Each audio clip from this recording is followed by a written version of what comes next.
Hey there, vacation dreamers. You've landed on Book Solid, the podcast where two travel advisors share insider tips, top destinations, bucket list activities, and everything you need to know to get the most out of your next vacation. We'll cover what's included, what's not, and throw in plenty of real talk and laughs as we help you plan with confidence. Let's jump in. All right, so today we're going to be talking about just different experiences that we want to do at Walt Disney World. This is just going to be kind of random. We're going to kind of share one at a time, just different experiences, dining, whatever. And this one's going to be really fun because I've got quite the list. One of my top tier things that I want to do, it's not necessarily an experience, I guess, but it's to stay at Disney's Grand Floridian Resort. I don't care what route type. I just want to be able to say that I have stayed there at least once in my lifetime because it is the most expensive. And as a teacher, it is not really in my budget to stay at the Grand Floridian. So it is my bucket list to just, even if it's just one night, and I do like a little split stay situation, and I do like a standard room where it's like the cheapest option. I don't care. I just want to be able to say that I have stayed there once in my life. Nice. Mine, I'll say along the same lines of the hotel. My life goal is to stay at the Polynesian at least once. Um, I fell in love with that resort, fell in love with that resort during my college program. Like I just love the smells, I love the vibe and the just how it feels at that resort. And I've seen like this quote hack, not really hack, but where you can like room service Ohana food and just eat it in your room. And for some reason, that sounds like a lovely thing for me to do. Um, so I think that's one of my like bucket list wants is to stay at the Polynesian. Any specific room type or just Polynesian in general? Yes, I don't think I have a specific room type. I think just anywhere, although that new tower is beautiful, Yeah. absolutely beautiful. But I'm not going to be picky on the room type because anywhere is going to be top tier. I know a lot of people because I posted this on Mm-hmm. TikTok and asked it as a question, like if you could have your dream vacation at Disney World. A lot of people were saying specifically the bungalows at the Polynesian. I was like, oh, okay, we're getting real specific. They are fancy. They Mm-hmm. are fancy for sure. All right, what's your next one? Those private VIP tours. Not specifically just Magic Kingdom because I'm always obsessed with learning like the behind the scenes kind of thing. And I thought that would be a really fun experience. I feel like that would happen quicker than doing a stay at the Grand Floridian. Even though the VIP tours are a pretty penny, but if we got enough people, that would be a really fun just little experience to do because to be able to see like the behind the scenes kind of thing and just hear the history like that, it always fascinates me to learn about that kind of stuff. What would be like if you had to choose a park, like your number one park to do it in? Oh, Magic Kingdom. Magic Kingdom. If I have to pick, I'm gonna pick like the Yeah. main when everybody Yeah. thinks of Walt Disney World, they think of Magic Kingdom. But just because like if I have to pick a favorite park, it is Magic Kingdom just because of Mm, like of what it symbolizes. That's always my favorite. But I mean, obviously I love all four parks. agreed. Oh, what's my next one? I'm gonna shift and say that I want to eat at Garden Grill. Actually, I have like three restaurants that have always been at the top of my list that I just can never seem to get to. Garden Grill is one of them. Sebastian's, I've had like three different reservations for Sebastian's.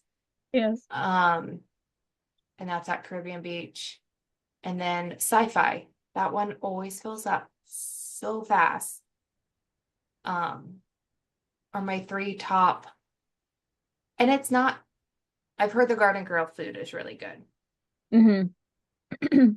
And Sebastian's, the menu intrigues me. But Sci-Fi is just the atmosphere and the experience of it. I Yes. haven't heard Okay. anything really about the food. I've heard a lot of mixed things, more so leaning towards the negative for the food, specifically at Sci-Fi. People rave that it's a really fun dining experience. However, the food is very lackluster. It's just kind of there. I know one of the major like food people that I follow, she has tried it so many times and she wants to like it. And she tries different things off the menu, and each time they're just a complete mess. And it's so unfortunate. Yeah, because it could be great, but at the same time, part of me is like the atmosphere that it represents is a drive-in. Yep. And honestly, is food at a drive-in great? Not typically, depending. But so part of me is like, kind of comes with the whole theme of it anyway. Fair. But that's always been one. We tried to do it like walk up one time and we couldn't even get in that way.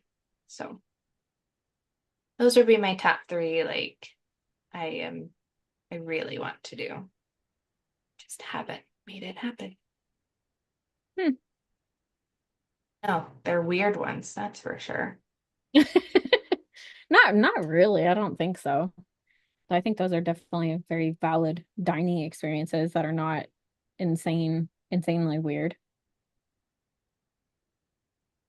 Always seem to hit the known ones the most, like Chef Mickey's and Crystal Palace, Ohana. Like we always hit the same ones every time Mm-hmm. for whatever reason. Mm-hmm. But all right, what's your next one? Kind of goes along with just the parks is doing a premiere pass specifically for Magic Kingdom. I don't care to really do it for the other parks because I feel like with the lightning lane system you can do it pretty easily. But specifically for Magic Kingdom because yes, you're going to be paying anywhere from, I think the cheapest you can get it is like $250 a person, I think, maybe upwards closer to $450 to $500 a person. It's extremely expensive. However, one of the agents in our agency, she did it on her last trip. She did it at Magic Kingdom. They got through every single ride by mid-afternoon. Every ride. That's crazy. Yeah. It's nice because you get pretty much front row access to get straight onto that ride. You do not have to get on your phone to make lightning lane selections. It is literally its own entity. Like at least with the lightning lanes, you have to reserve a specific time if it's available. Whereas the Premier Pass, you literally show up to the ride, show that you have the Premier Pass or whatever, and they let you on the ride. You don't have to wait around for your next lightning. You literally just show up and ride it. So I think it'd be really fun. It would definitely kind of take some pressure off for your For sure. vacation, not having to like be with your nose in the phone and setting up times and so I think that was once when I took Micah, my youngest, by myself, which was maybe not the smartest decision, but here we are. And we like I couldn't physically have my nose in my phone the whole time because it was just me and him. Mm-hmm. And I needed to be mom. But yet I'm still trying to get on things that he wanted to do without having to wait in line. So it's a hard balance. And the Premier Pass definitely takes that pressure away. I think another thing that if you do the Premier Pass and you have enough park days, it might be a smart thing. Like again, if this is like my dream vacation, what I would do is I would have at least 2 days for Magic Kingdom because there is a lot to do there. I would spend one day doing the Premier Pass, getting all the rides out. The next day focusing on like all the different activities, the shows, all of that, because then you're not worrying about trying to get to this ride, because it's going to take up a good portion of your day because you're focused solely on the rides. But then that next day, whenever you go, you can then focus on all the shows, all the different things around the park to do. So that's what I would do. Again, this would be dream vacation. We'll do 2 days at Magic and split the park. So we'll do half of it one day and then half of it the next day. And that seems to work too. My next one, I just want to go sometime and just stay at a resort and not go to the parks. Just stay at do a nicer resort with a nicer pool. And just kind of not be rushed into going to the parks or even like dining reservations. We would just kind of like go with the flow. Which I'm not very good at. What? Have it be a vacation because Disney World, yes, it's a vacation, but really it's not. It's not. There's so much planning and stuff that goes into it, a lot of decision making and everything. So yeah, if you do like a resort, that's a vacation because then you can just kind of chill and hang out. Yeah, and I'm not good at going with the flow. So I'm like, I just want to just be there, but just kind of just absorb. And so again, I don't even care. I don't care what resort it is. It can be any resort. The Poly, Boardwalk. I think I would like one that I could at least like see the fireworks. So that way if I wanted to like sit on the beach somewhere and see, participate in that, but without having to go into the parks.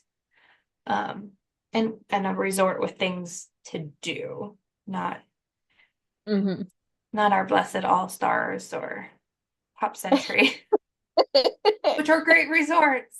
They are. It's not for this type of vacation. No. So that would be my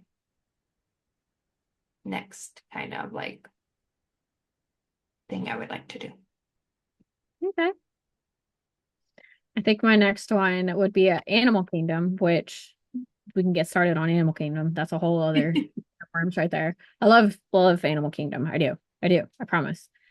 I would want to do the Rafiki's like Planet Watch. I have never done it You've never because done it. no, the times that I've been to Animal Kingdom, we've always done half day because at least my last trip, Animal Kingdom was our very last day. And I am someone, if I have the opportunity, I'm going to do rope drop to closing the park. I'm literally gonna go the entire time. And that's exactly what we did. It was a group of four of us, and two of them by like 7, 8 o'clock, they were like, hey, we're gonna go back to the resort. We're tired. And I'm like, all right, let's go. Where are we going next? Like, my best friend, we just kept going because she knew that she would want to keep up with me because I'm just like, there's so much to do. We got to do more. But by Animal Kingdom, our fourth day, because we didn't build in a rest day, which was a bad mistake. By the time like we were exhausted that day, we got through quite a bit. Like we tried to do as many rides as possible, but by midday, I was like, guys, I can't keep going. My feet hurt. So, and I've never been able to do the Planet Watch, and I think that would be really fun. We did it with the boys. I think it's because it's so tucked back there. Like you It almost is. don't even realize it's there unless you're purposely looking for it. And I honestly think we kind of stumbled upon it. We're like, oh, let's go check and see what that is. Because it was the first time I had done it too. And when we got back there, I can't even remember what they had. the boys had fun. I think there were animals back there that you could like pet, like a petting Yeah. zoo. We saw Rafiki was a meet and greet back there, and there, because it's not well known, the character meet and greets are quicker. Like the Yeah. lines aren't as long. I think we saw Doc back there too. Doc McStuffins, if I remember correctly. So that was kind of fun because I had never been back there either. And then you ride a train that you sit parallel. So the train goes this way and you sit so you're watching out the windows. Like you don't sit perpendicular like you're facing forward. Right. You sit to the side so you're watching the scenery go by. I mean, that's kind of cool though. It is cool. It just weirds me out for some reason. It just doesn't feel natural. For sure. It's a fun thing to do. Definitely at least once to kind of go back there and see what's. I honestly don't remember much more than those few things. I feel like right now there's not much happening at Animal Kingdom because they shut down Dino World or Dino World, Dino Land. Just so sad. I'm I kind of know. upset about that. A little I'm bitter. so sad. As far as I know, they're going to keep Dinosaur. I'm going to be really sad if and when that does disappear because I do love the ride Dinosaur. Um, anyway, but there really actually is a lot to do at Animal Kingdom, a lot of hidden little experiences like Rafiki's Planet Watch. Most of you, unless you're actively like, if you know about it or you're like seeking out different experiences, people are very surprised to know that there actually is a lot to do at Animal Kingdom. It's not just little animals here and there, a couple right. No, there is a lot. It is a massive, massive part. It's huge. It is more than a zoo.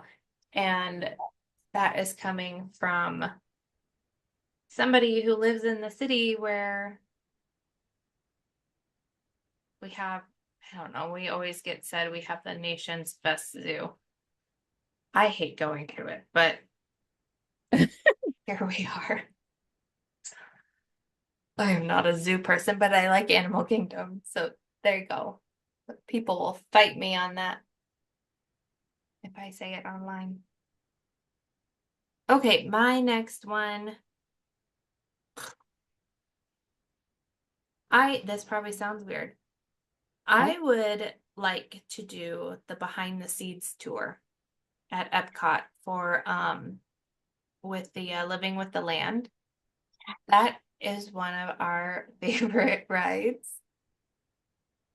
We always call it the slow ride because you need some of those to like balance out your days, and it typically doesn't have a wait. You know it's busy when that darn line is like 30 minutes long and you're like, what?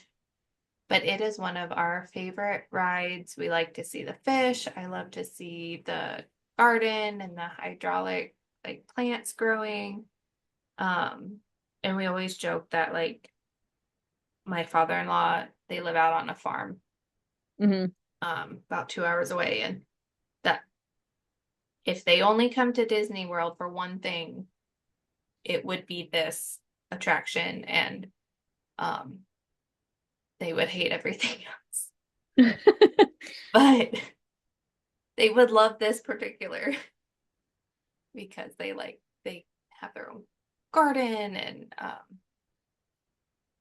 are really big into that. So that would be, I would like to do that tour, the behind the scenes tour. And it's not that expensive to do that one. And I think it's pretty easy to get into it. Like you can essentially walk up same day from what I gather and do it same day. It's just one of those things that you have to make time for. Yep. And unless you make time for it, then you're not getting it. For sure. So I think that was really fun too. Yeah. I would definitely do that. I just love, like you said, I love learning about that and the fact that they can grow all of these different plants to feed everybody at Disney World. The way that they grow everything, like things are growing upside down, and like I'm like, what? That is like that's not how we do that. So cool. Anyway, sorry, my dogs are barking. I can't hear them. And Good. that when you go through it during the Food and Wine Festival, at least they have signs where what food goes to what booth Oh, and what food was grown and is being used in that booth, whether it's all the food or not. But so that's kind of cool to go through. And then they decorate it for Christmas, yes. which is on a bucket list of mine to see it. But so, anywho, that's it. Got it. What's your I next? know it might just now clicked because I was like, what dining do I really want to do? And I just now remembered Space 220 at Epcot. Those reservations are extremely hard to get. And it's not, this like, oh my God, like super amazing dining experience. It's the fact that you go into space, quote unquote, go up so many, like you could see Earth or whatever. And it's just a really cool dining experience. I think the food is just kind of meh. People either enjoy it or there's some dishes that are just things to avoid. But again, just one of those things that I would just want to be able to say that I've been to Space 220. Even if I stay at the bar, which is I think those tickets are easier to get because it doesn't have the same kind of experiences. Whereas if you get like a table, but just to be able to do it, I think would be really fun. We've done it, and the table we got wasn't great. Like it Mm. was on the back, so it's kind of in like a U shape. Hmm. Um, and then your the windows, you're in space around you. And we were on this back wall of a table with either the bathrooms back and their kitchen back in the hallway. So we couldn't really see the windows very well. Like we could and we couldn't. But then they set us so okay, so here's the wall. Yeah, Our table, like we all sat in a row. Like that's how this table was set. So we couldn't interesting. even, like, it was so hard because you have two little kiddos and it was just two little kiddos and me and my husband. Yeah. Like, Mm. I was like, this is not ideal. And so, kind of like sci-fi, your experience is great Yeah. and the atmosphere is fun. And I would say we weren't terrible with the food. We didn't mind the food.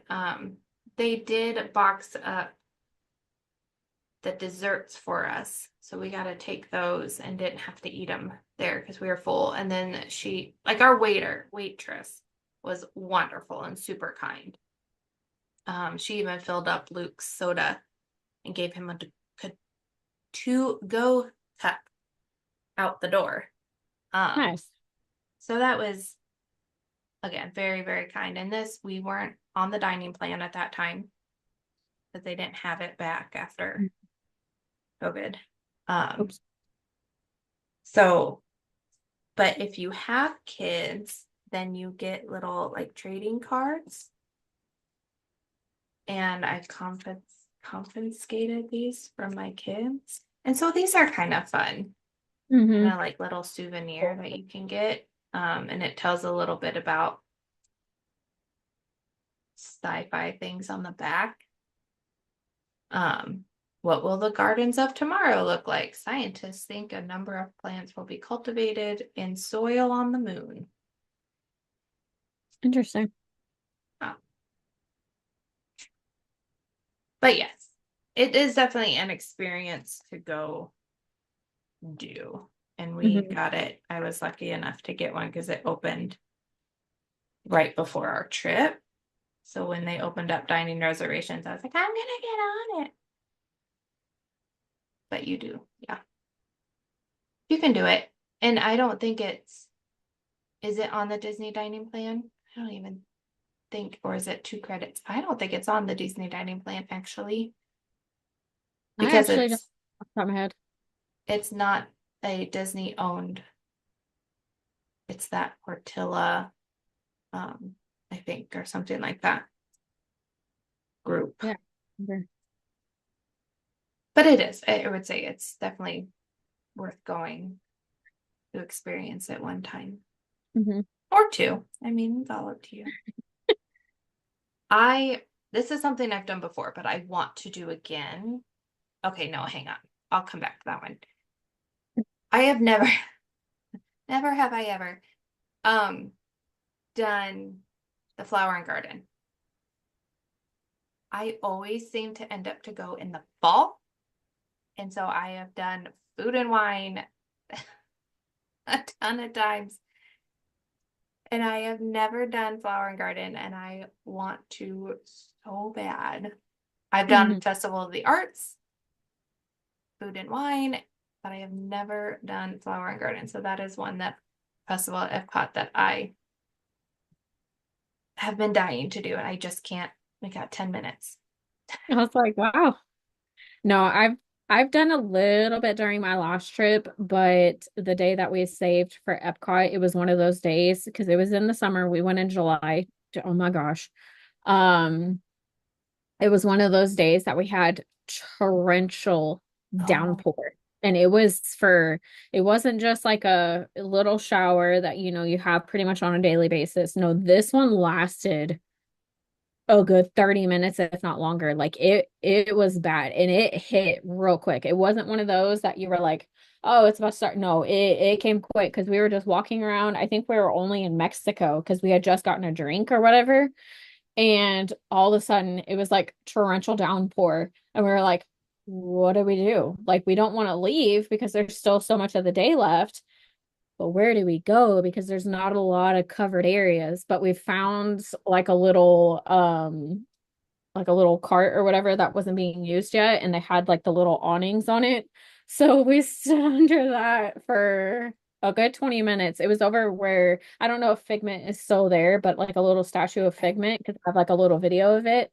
And we were just waiting for 20, maybe 30 minutes, just waiting for the rain to just chill out to where we could start walking again. Because otherwise, unless we wanted to be, because we bought rain ponchos and everything, but it was raining so hard, we would have been soaking wet. And we still got pretty wet, but yeah, I definitely want a redo of that one though, because obviously we didn't get to do as much as we wanted to. But that would be fun. I've even done the holiday one, Festival of the Holidays, but yeah, I just never seem to get there during the spring, to make it work. For sure. So, okay, your next one. Okay, this one will be quick because I just now thought of it. Another dining experience is gonna be the hoop-de-doo. Um, I've always wanted to do it, but like social anxiety and being chosen to do like the little like dancing and no, nope, I don't, nope, I'm good. But it would just be like a fun experience to do. But again, just that social anxiety and just anxiety in general that I'm like, no. Sit up on the balcony and you have less of a chance to go Yeah. down. We've done it. I've done it more than once. Um, the one time we did it, we were like in this like, I must have like terrible luck with seating in restaurants, but we were like all the way tucked in this like really back corner, right by the like doors to the kitchen, and you could see it, but I mean, you were like almost all the way to the front. I don't know if it's like how you check in because we were fairly early, but it Yeah. is definitely, I would say, definitely a must do, definitely a see something because used to be the longest running dinner show in the nation, if I remember correctly. I don't know if that title left because they had to shut down during COVID. For sure. But yes, you need to do it. You just need to do it. Yep. Just suck it up. Yep. Suck it up, girlfriend. The All food right. is good. The fried chicken is good. So I think we got time for one more, and that's for you. What you got? okay, so I'll say this one because it's one I want to do again is the after hours event. Any after hours. I did it in February of 2020, right before shit hit the fan. And we did the after hours at Magic Kingdom. Best evening, because you don't go in until I think you can get in at 4, kind of like a party day. For sure. But then you're there till midnight, 1 a.m., depending on the hours. For sure. And it walk on everything. You get unlimited soda, water, unlimited ice cream bars, Mickey bars, or those fruit bars, popcorn, unlimited popcorn. You just walk up and you say, "Can I have a popcorn?" Which made my stomach hurt. But yes, everything was a walk on. So much fun. It was so empty. Main Street, I've never seen Main Street so empty. Character meet and greets, you had your character meet and greets were essentially walked right into them. I would do hands down, do one of those again over any other party. Halloween, Christmas. I honestly wouldn't even mind not doing those at all anymore. But the after hours events, we did Space 3 times, 3 or 4. We did 2 like go, and then we took a break and did People Mover and did it again. And I got a little, after that 3rd time, I was like, move on. But oh, it was so much fun. And I went with my stepdad, so it was just the 2 of us, and